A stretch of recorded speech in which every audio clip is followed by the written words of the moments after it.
Hello dear students, are you a little curious about this lesson, design thinking?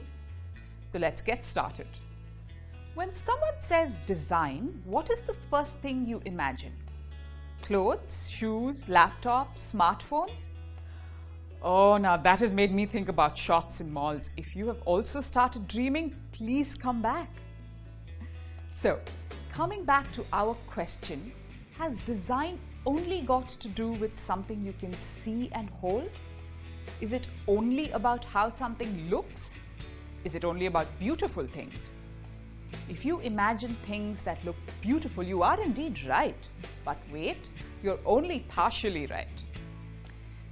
Design is more than how something looks.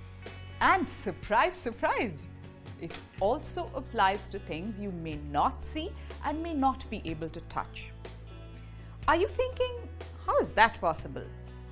Well, it is possible, and it is exactly what we will discover in the next few minutes. For instance, suppose you have to catch a bus to college every morning at 9 a.m. and before you do that, you have to do a number of things.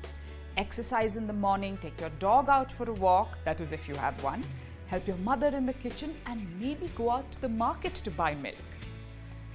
All this takes a lot of your time, and then you have to get dressed, which you do in a hurry. After all that, you run to the bus stop and oh no, you just missed that bus again. Now, suppose one day you decide to sit down and replan your morning routine. You ask your younger brother and sister to take on some tasks, you complete some tasks the previous evening, or you combine a few. Say, take your dog out for a walk and buy milk. Then you test out the new plan and wow, you find that it works. By replanning, you have solved the getting late problem. And here is a surprise for you. This is exactly what design thinking is all about. This is the simplest example of design thinking. You see, design thinking is not something that only creative people like visual designers and fashion designers do. It is something that all of us do, you and me, all the time.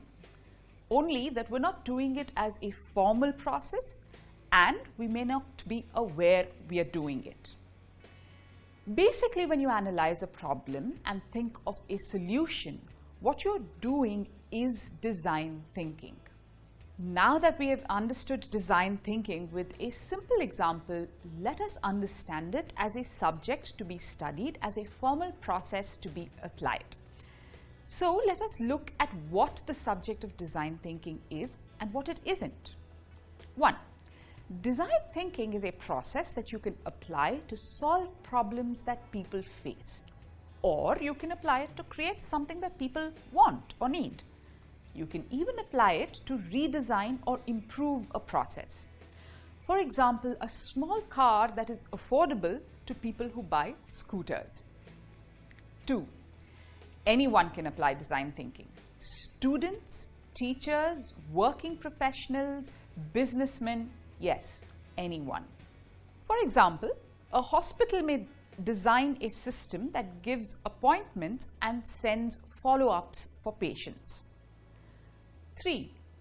Design is not about how something looks, it is about how things look and feel and work.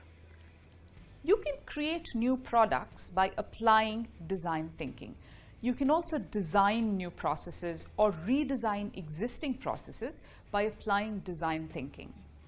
For example, we could apply design thinking to redesign how one gets a driving license so that people do not misuse the system. To sum up, I hope that when you hear design, you will understand it in a deeper sense and not as something that only looks beautiful.